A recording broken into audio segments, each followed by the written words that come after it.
Les structures qui définissent notre monde semblent inébranlables, mais sous leur surface se cachent des histoires d'effondrement, d'erreurs et de décisions qui défient la logique. Que se passerait-il si un pont conçu pour durer un siècle s'effondrait en 10 ans? Ou si un nuage de mélasse dévastait une ville entière? Ces événements, loin d'être de la fiction, révèlent comment l'ambition et la négligence ont mis à l'épreuve les limites de l'ingénierie. Aujourd'hui, nous explorerons 15 moments où les défaillances n'ont pas seulement brisé des structures, mais aussi la confiance en ce que nous croyons. Assaïd.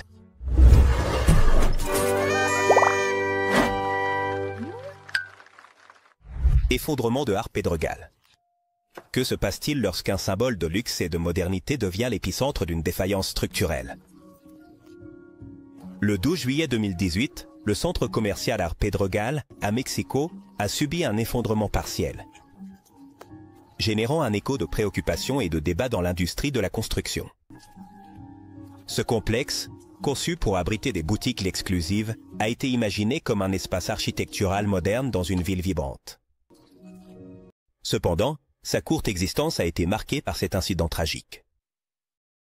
L'effondrement s'est produit dans la partie en porte-à-faux du parking, dont la structure n'a pas supporté les charges combinées d'utilisation et les fortes pluies qui affectaient la région ces jours-là. Les analyses ultérieures ont révélé que les fondations du bâtiment étaient posées sur un terrain instable et que les systèmes de drainage n'étaient pas adéquats pour gérer le volume d'eau. Heureusement, la rapide évacuation a évité des pertes humaines. Harpe et Regal avait déjà eu des antécédents problématiques avant son inauguration.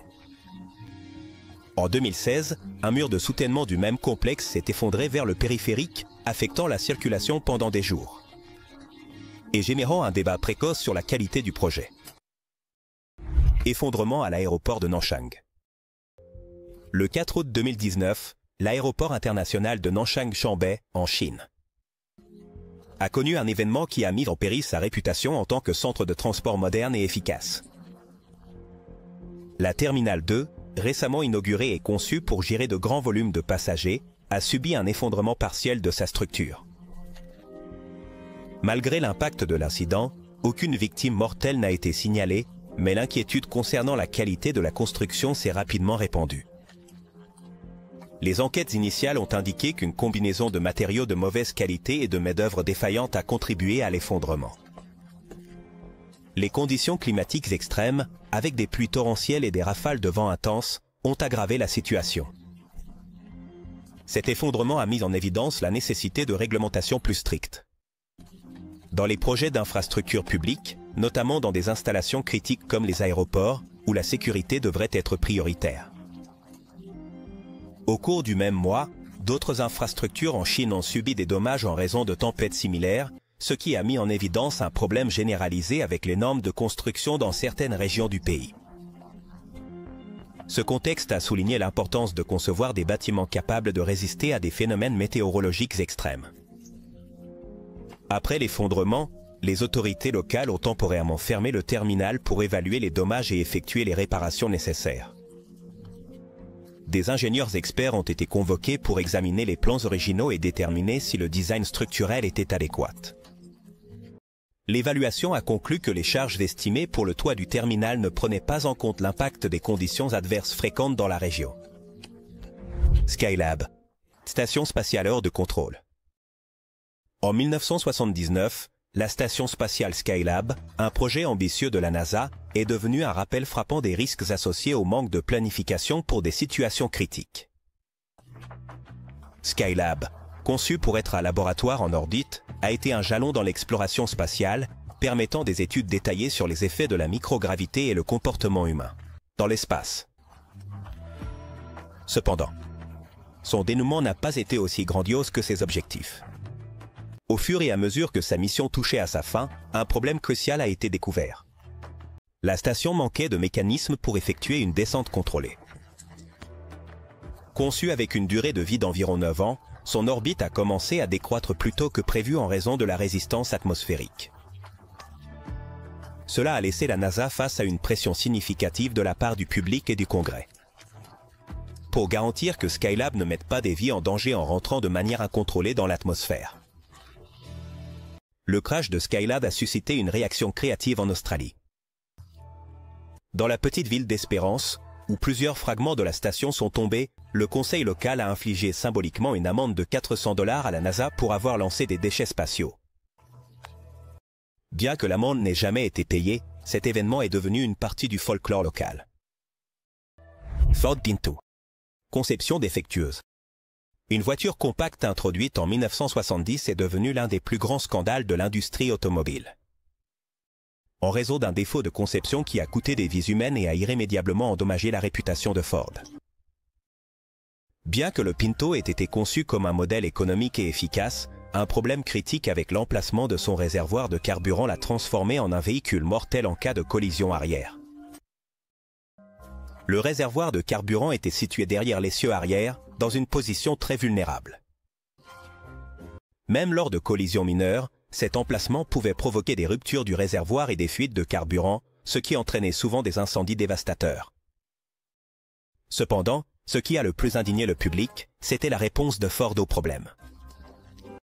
Des documents internes ont révélé que l'entreprise avait réalisé une analyse coût-bénéfice et avait conclu que payer des indemnités aux victimes serait moins coûteux que de redessiner le véhicule.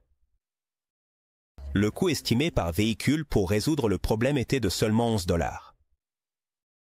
Ce détail a été largement cité lors des procès contre Ford et est devenu un symbole de négligence d'entreprise.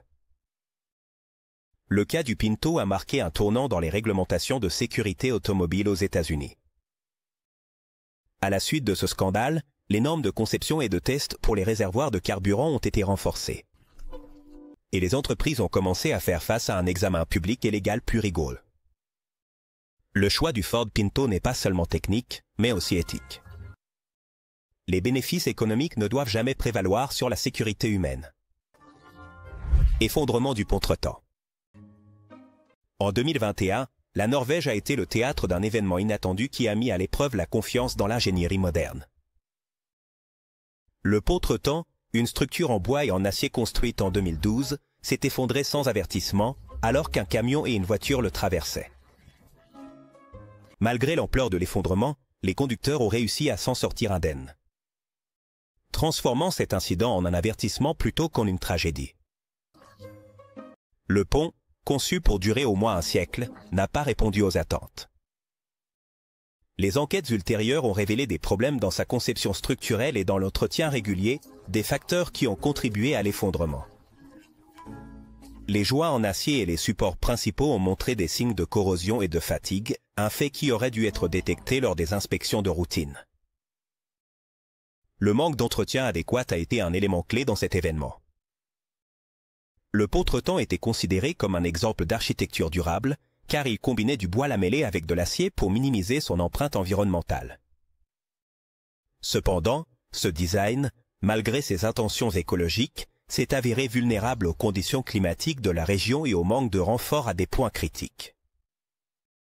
Après l'effondrement, un débat national a été lancé sur la sécurité des infrastructures en Norvège. Inondation de mélasse à Boston.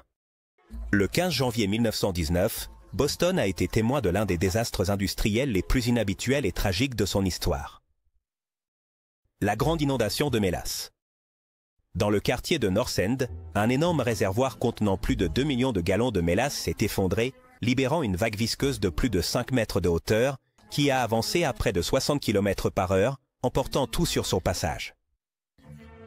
Le réservoir, propriété de la Purity Distilling Company, avait montré des signes de détérioration des mois avant l'effondrement, avec des fuites visibles et des préoccupations exprimées par les travailleurs.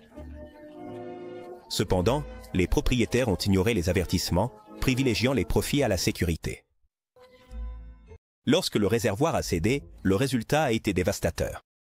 21 personnes ont perdu la vie et plus de 150 ont été blessées. Même un siècle plus tard, par temps chaud, certains résidents de la zone affirment qu'ils peuvent encore percevoir un léger arôme de mélasse dans l'air, un souvenir persistant du désastre. La vague de mélasse n'a pas seulement détruit des bâtiments et des véhicules, mais elle a également marqué un tournant dans les réglementations industrielles des États-Unis. Les enquêtes ultérieures ont révélé que la construction du réservoir avait été précipitée et manquait de tests de sécurité adéquats. Cela a conduit à la mise en œuvre de réglementations plus strictes. pour garantir l'intégrité des infrastructures industrielles. Le désastre de Boston a été un rappel douloureux des conséquences de la négligence d'entreprises et du manque de supervision gouvernementale. Bien que l'événement soit principalement rappelé pour son caractère insolite, les leçons apprises ont été fondamentales pour prévenir des tragédies similaires à l'avenir. Cette inondation, à la fois littérale et symbolique, a souligné l'importance de la responsabilité dans les processus industriels et la protection des communautés locales. Parking à Manhattan. Le 18 avril 2023, un parking dans le Lower Manhattan, à New York, a subi un effondrement catastrophique qui a laissé la ville sous le choc. Ce bâtiment, presque centenaire, situé sur Ann Street, était une structure connue pour sa capacité à accueillir des véhicules sur plusieurs niveaux. Cependant, sa détérioration structurelle, combinée à une surcharge significative, a provoqué l'effondrement qui a coûté la vie à une personne et en a blessé plusieurs autres. L'enquête initiale a révélé que la structure, construite en 1925, avait accumulé des dommages considérables au fil des ans. Les inspections précédentes avaient signalé des fissures dans les dalles de béton et des zones affaiblies par l'usure, mais les réparations nécessaires n'ont jamais été entièrement effectuées. De plus, on estimait que le poids combiné des 80 à 90 véhicules stationnés dépassait la capacité originale du bâtiment. Ce parking avait été l'un des premiers à s'adapter à l'ère moderne de la mobilité électrique. En installant des stations de recharge pour véhicules électriques en 2021. Cependant, l'augmentation du poids moyen des véhicules électriques, en raison de leur lourde batterie, a pu aggraver le stress sur la structure déjà détériorée. Chute de vitres dans la tour. John Hancock. En 1976, la tour John Hancock, à Boston, un gratte-ciel conçu par le célèbre architecte E.M. Pei, a été inauguré comme un emblème de l'architecture moderne. Cependant, peu après son ouverture, les habitants de Boston ont commencé à remarquer un problème alarmant. Les panneaux de verre de la façade commençaient à se détacher et à tomber de hauteur allant jusqu'à 240 mètres. Ce phénomène, connu sous le nom de chute de vitres, représentait un grave risque pour la sécurité publique. Le design du bâtiment, avec sa façade distinctive en verre réfléchissant, avait été conçu pour être à la fois esthétique et fonctionnel.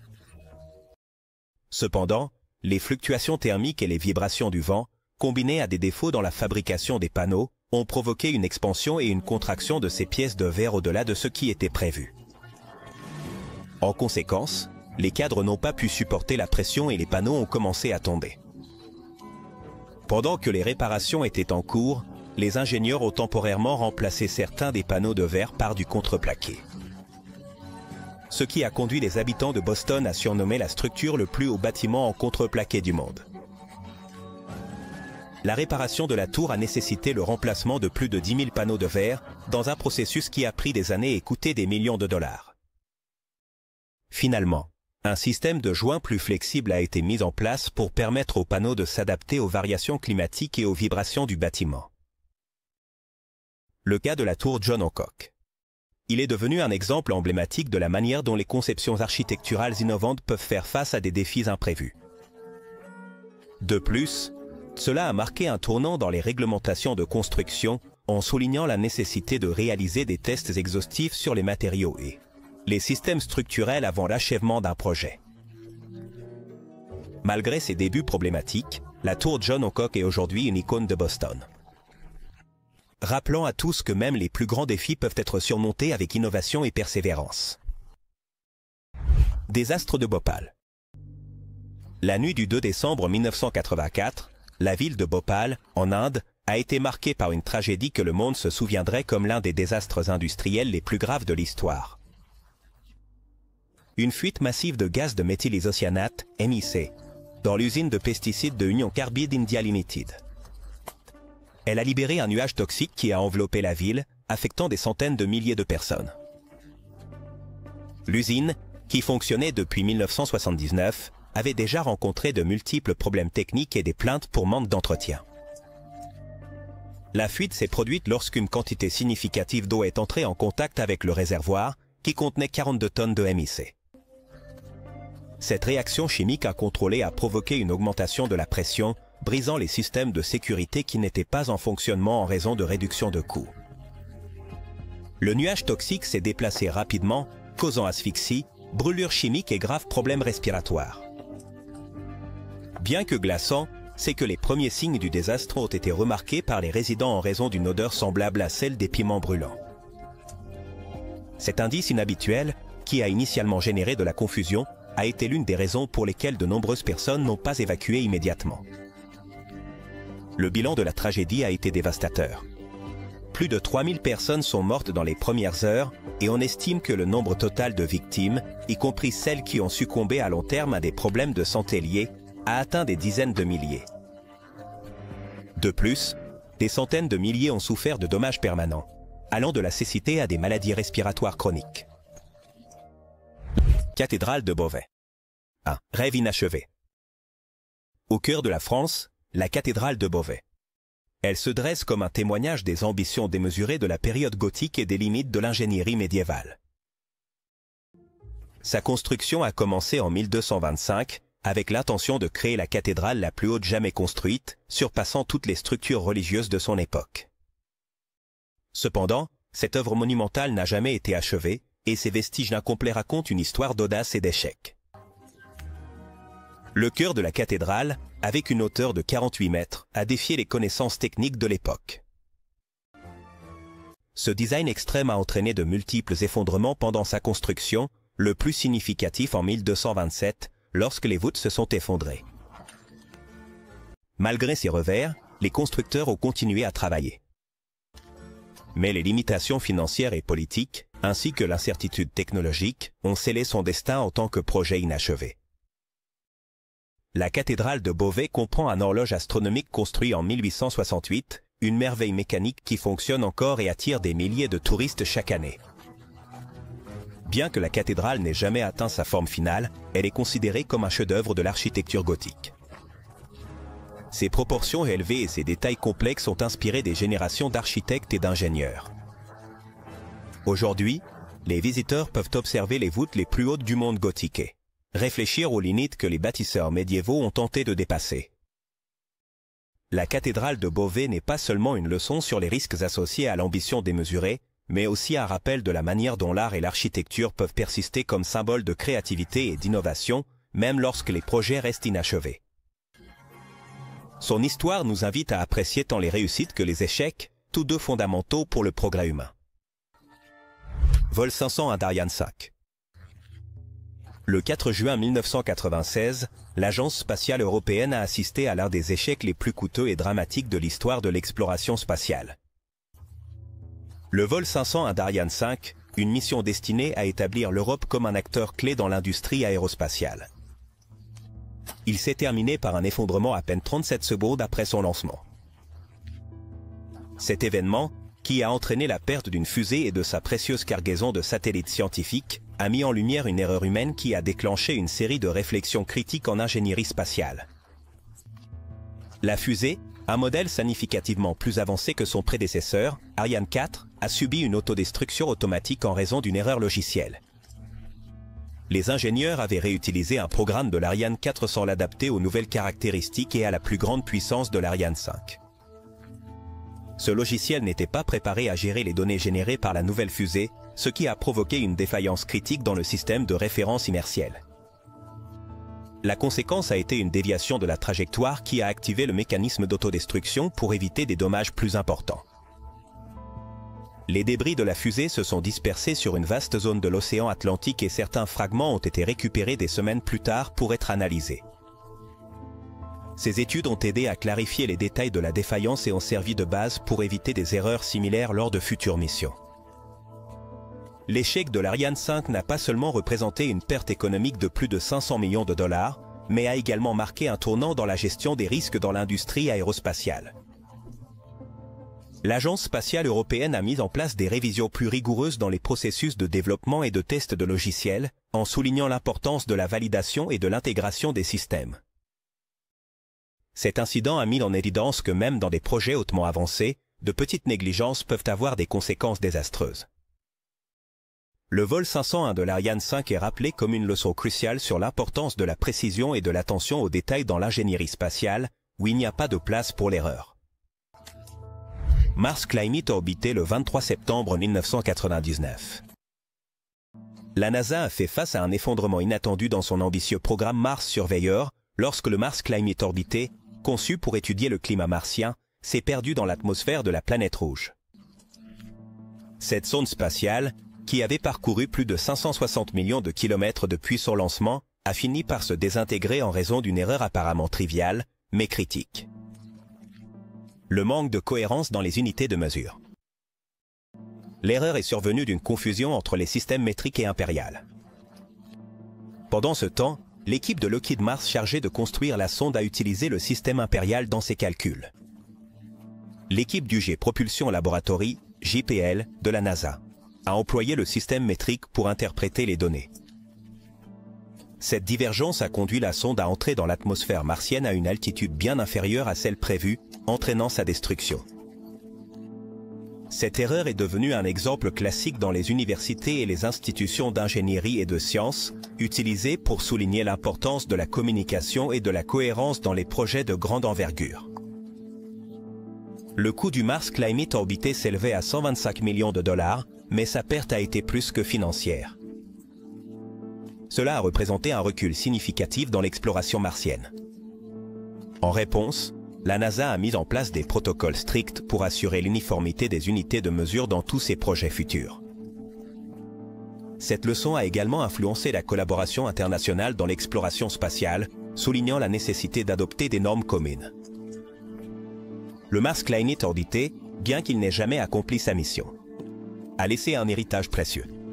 Effondrement du grand chantier.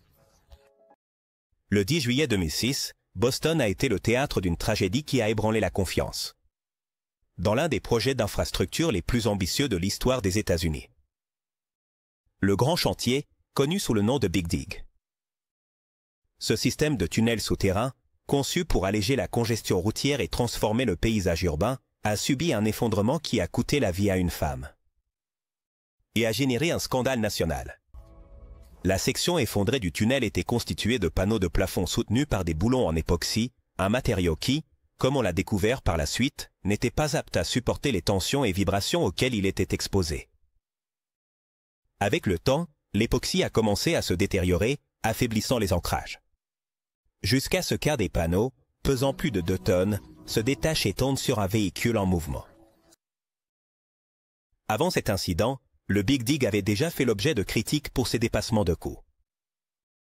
Initialement budgétisé à 2,8 milliards de dollars, il a fini par coûter plus de 22 milliards, devenant l'un des projets d'infrastructure les plus chers du monde. Après l'effondrement, une enquête approfondie a été menée, révélant des défaillances graves dans la conception, le choix des matériaux et la supervision du projet. Ce désastre a non seulement mis en doute la sécurité du Big Dig, mais a également suscité un examen plus large de la qualité des infrastructures publiques dans le pays. Les responsables du projet ont fait face à des poursuites judiciaires et des mesures correctives ont été mises en œuvre pour renforcer les sections restantes du tunnel. L'effondrement de la grande excavation a souligné l'importance de garantir la qualité et la sécurité dans des projets de cette envergure. Il a également mis en évidence la nécessité d'une supervision adéquate à toutes les étapes de la construction.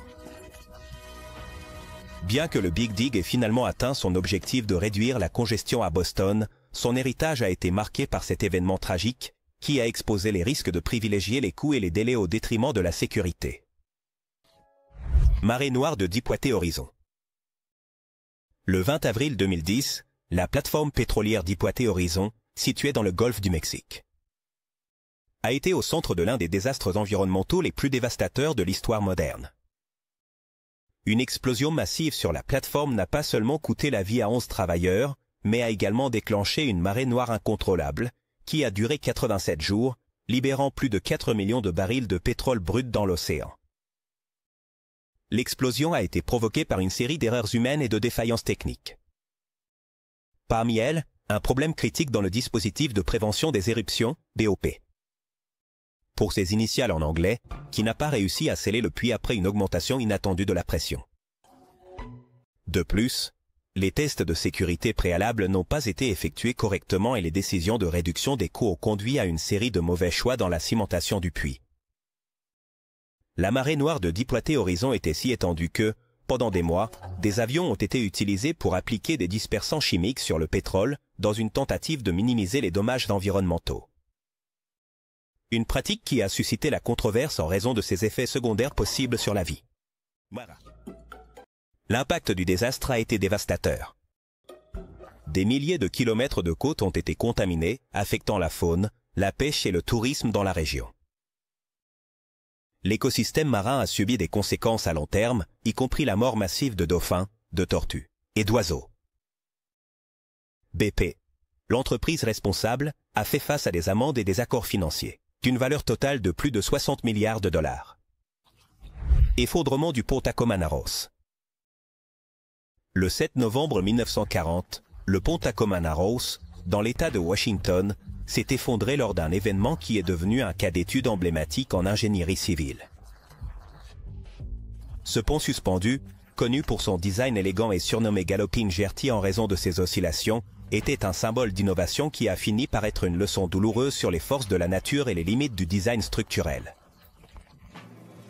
L'effondrement s'est produit à peine 4 mois après son ouverture, lorsque des vents soutenus de 65 km/h ont provoqué un phénomène appelé vibration aéroélastique. Cet effet se produit lorsque les forces du vent interagissent avec la fréquence naturelle d'une structure, amplifiant les oscillations. Jusqu'à ce que la structure ne puisse plus supporter la tension. Les poutres fines et peu profondes du pont, ainsi que son design léger, le rendaient particulièrement sensible à ce phénomène. Un chien nommé Tavi, piégé dans une voiture sur le pont, a été la seule victime de l'effondrement. Malgré les tentatives du propriétaire et d'un journaliste pour le sauver, Tavi a refusé de quitter le véhicule, devenant une figure tragique associée à l'événement. L'effondrement du Tacoma-Narrows a marqué un tournant dans la conception des ponts. Les ingénieurs du monde entier ont étudié ce cas pour mieux comprendre les effets des forces aérodynamiques sur des structures similaires.